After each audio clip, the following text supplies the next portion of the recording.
Всем привет! Меня зовут Лена, и вы на канале магазина kuga-самокат.ру, который является официальным дилером электросамокатов Kuga на территории России.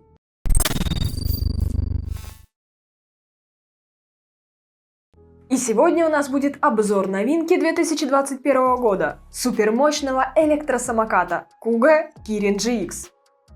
Так хотела было я начать этот ролик.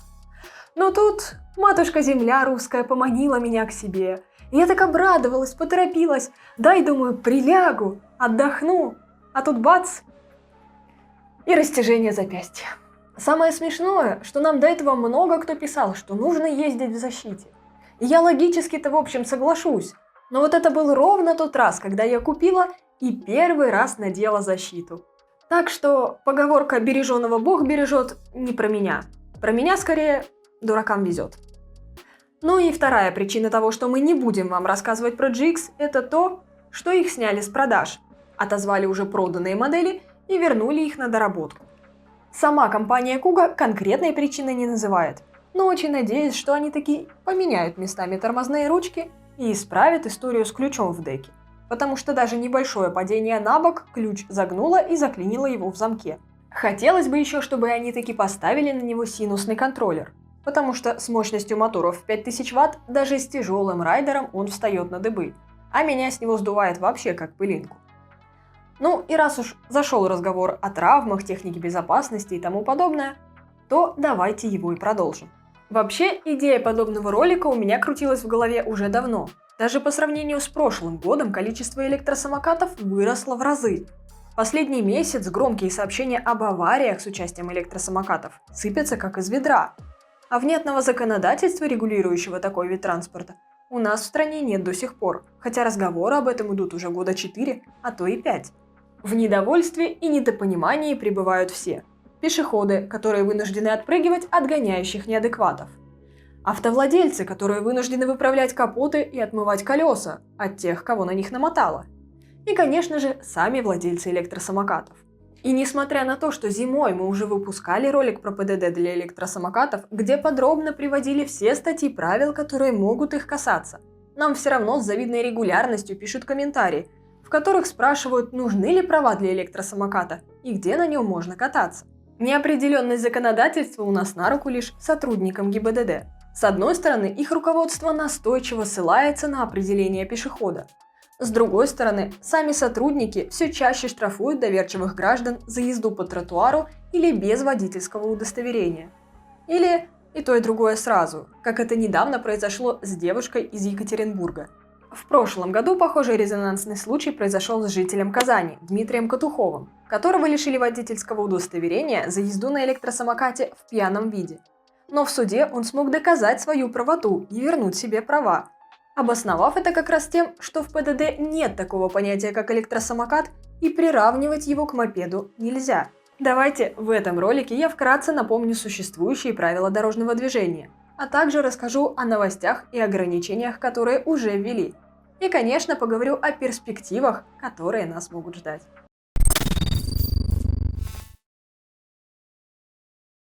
Итак, на данный момент в правилах существует большое разногласие. С одной стороны, в первой главе в определении пешехода говорится, что к пешеходам также приравниваются лица, использующие для передвижения роликовые коньки, самокаты и иные аналогичные средства.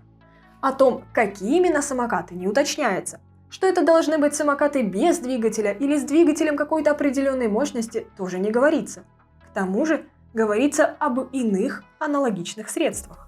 И исходя из логики и юридической практики, сюда относятся все самокаты, раз не уточняется иного. И разумеется, пешеходам с самокатом или без можно двигаться по тротуару, и специального разрешения для этого или водительского удостоверения не требуется. Вопрос, как убедить в этом не в меру старательного инспектора, а в последующем, возможно, и судью. Потому что они, с другой стороны, обращают внимание на определение «мопед». где говорится, что мопед – это двух- или трехколесное механическое транспортное средство, максимальная конструктивная скорость которого не превышает 50 км в час, имеющее двигатель внутреннего сгорания с рабочим объемом, не превышающим 50 кубических сантиметров. Или электродвигатель номинальной максимальной мощностью в режиме длительной нагрузки более 0,25 кВт и менее 4 кВт. Проще говоря, от 250 до 4000 Вт. На первый взгляд электросамокат сюда подходит, но не все так просто. Что такое электродвигатель номинальной максимальной мощностью в режиме длительной нагрузки? Кто это будет мерить? Кто это будет проверять? А какая мощность указана в инструкции? Номинальная? Максимальная? А что, если в инструкции у меня указано одно, а по факту оказалось другое? Какая комиссия будет это устанавливать? А у старых моделей Куга вообще в инструкции было написано, что это электросамовар. Получается, что должна быть какая-то стандартная схема испытаний и сертификации таких устройств. Нужно проходить ТО, а кто его будет проводить? И еще один момент. Если у вас устройство, объем двигателя которого больше указанного, или чья скорость превышает 50 км в час, то у вас уже не мопед, а целый мотоцикл. И нужно проходить регистрацию в ГИБДД. А значит, нужно иметь не только водительское удостоверение, но еще и техпаспорт, да еще и страховку. Ох, я бы удивилась, если бы у вас получилось застраховаться хоть в одной компании. Да и куда вы будете на самокат приделывать номерные знаки? Я бы тоже посмотрела. Но на самом деле все даже еще сложнее. Потому что помимо определений в ПДД существуют еще различные технические регламенты. Например, техрегламент Таможенного союза, которым устанавливаются требования о соответствии мопедов международным стандартам по безопасности конструкции. Например, там указаны четкие параметры того, какой должна быть фара и так далее. И нельзя просто так взять любое устройство и назвать его мопедом. В общем, если пытаться просто, без изменения законодательства, взять и почти все электросамокаты приравнять к мопедам, то вопросов появляется больше, чем ответов. Неудивительно, что в этом не могут разобраться не только простые граждане, но и сами служители закона на пару с юристами. Поэтому и дураку понятно, что надо бы принять новые поправки к правилам дорожного движения, которые будут регламентировать такой вид транспорта, как электросамокаты. И проект этих изменений в ПДД на самом деле существует уже не один год. Именно из него-то и появился термин «средство индивидуальной мобильности», или сокращенно СИМ, который сейчас активно распространяется. Но мы жили бы не в России, если бы все было так просто. Проект, предложенный Минтрансом, раскритиковали все, кто только мог. И Союз пешеходов, и Центр организации дорожного движения, и сами электросамокатчики. Дело в том, что в понятие СИМ Минтранс решил включить все средства передвижения, кроме велосипедов и инвалидных колясок. И все они объединены в одну общую категорию, с плюс-минус одними общими правилами. И самые мощные самокаты, развивающие скорость до 80 км в час, и самые простые детские роликовые коньки. И всем им предлагается ездить по тротуару в отсутствие велодорожек. А их в нашей стране не то чтобы много. Но и приравнять какой-нибудь довольно популярный Kuga S3 к мопеду, а значит отправить его прямиком на проезжую часть без права выезда на тротуар, тоже было бы глупо. И, пожалуй, чревато гораздо большей аварийностью с более серьезными последствиями. Как шутят автомобилисты, хрустиков на дорогах прибавится в разы.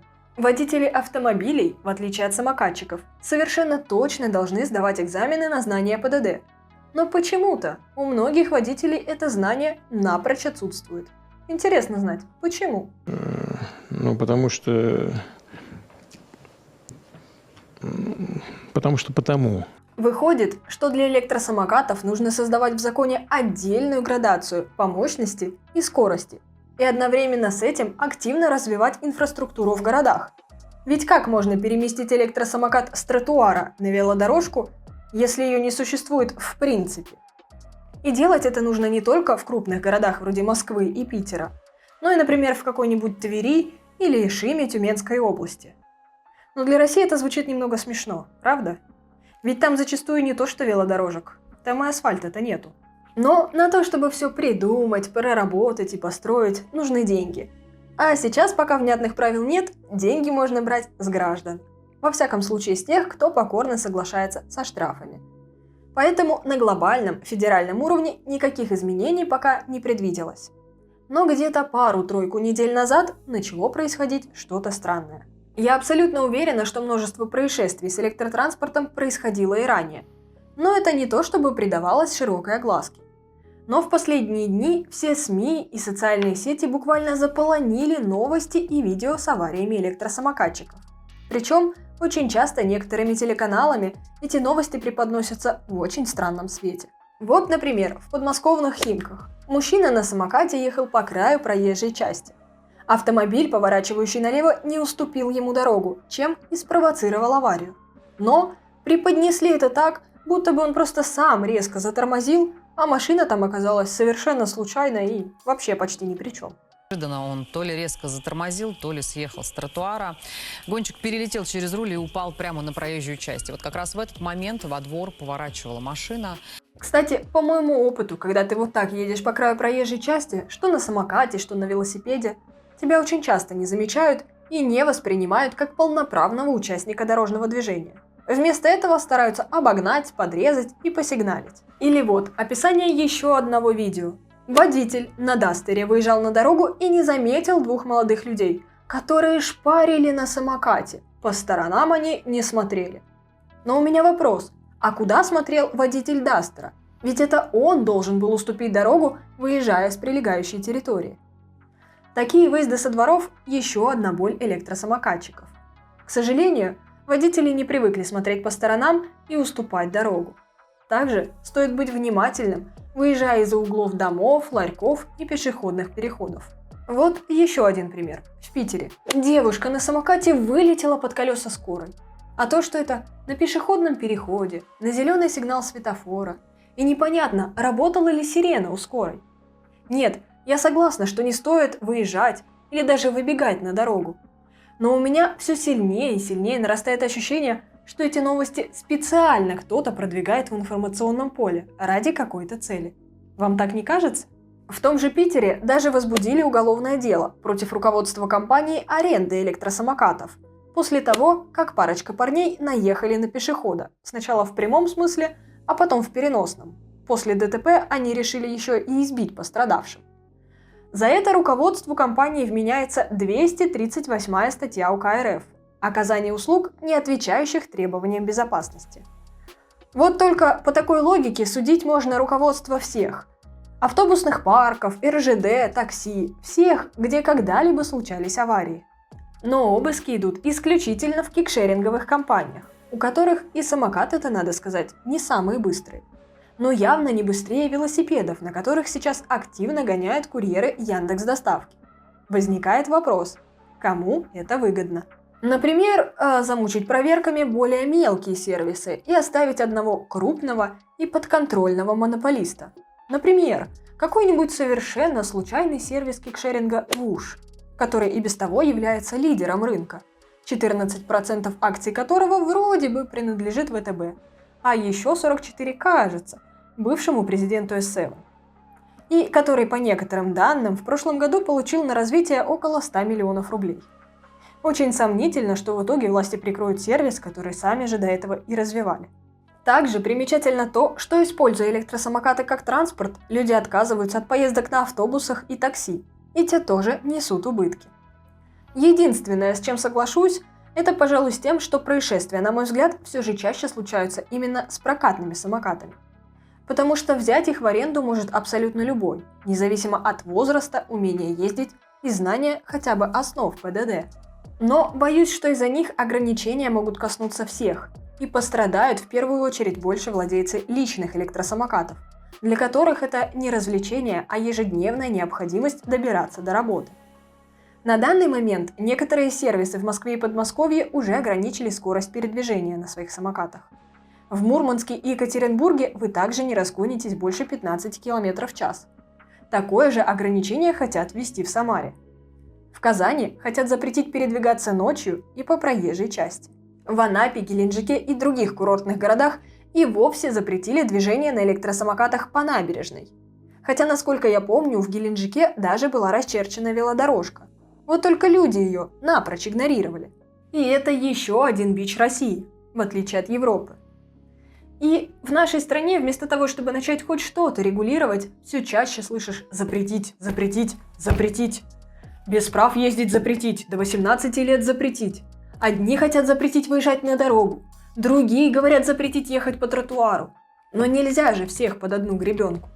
Да к тому же, все мы знаем, как сдают на права автомобилисты. Экзаменация самокатчиков нужна, не спорю. Но в такой же системе она превратится лишь в еще один способ отъема денег у граждан. Ну и последнее, вишенка на торте – это предложение Совета по правам человека при президенте РФ. Отмечу, что это всего лишь пока предложение, но уже гораздо более значимого органа, а не просто очередное заявление для СМИ какого-то там депутата или эксперта. СПЧ направили предложение руководству МВД, в которых говорится о том, что необходимо разделить потоки пешеходов и электротранспорта. Также об ограничении скорости и введении обязательного страхования. А вот это уже интересно. Вот тут пахнет чьей-то прибылью. И о том, чтобы на служебные и арендуемые транспортные средства установить номерные знаки. Вот чую, что часть предложений пропустят мимо ушей, а страхованием заинтересуются. Хотя, возможно, этот вопрос к концу сезона исчезнет с повестки дня, как это часто происходит с проблемой весенних паводков, лесных пожаров и многого другого. Поговорят, и никаких изменений так и не случится. А следующей весной все начнется заново. Как вы считаете? Тем не менее, ребята, наслаждайтесь свободой передвижения, пока она есть. Но не забывайте о безопасности своей и окружающих. Уж лучше немного опоздать на работу, чем успеть на тот свет. И несмотря на то, что это в правилах пока не оговорено, помните, что вы по факту действительно управляете средством повышенной опасности. И даже если вы 1000 раз правы, уж лучше предусмотреть и избежать аварию, чем потом в суде доказывать свою правоту. Ну а инспекторам ГИБДД не сдавайтесь просто так на растерзание и отстаивайте свою позицию, ведь правила тут неоднозначны, и дело решить может лишь ваша уверенность в своей правоте. И чем больше людей будет знать о своих правах и решительно отстаивать их, тем меньше будет произвола отдельных сотрудников. Делитесь своими историями в комментариях. Кого еще останавливали сотрудники ДПС? У кого какие истории были с пешеходами и автомобилистами? Чего еще водителю самоката следует избегать и где быть осторожным? А я на этом с вами прощаюсь. С вами, как всегда, была Лена и магазин Куга Самокат. Берегите себя и до скорых встреч!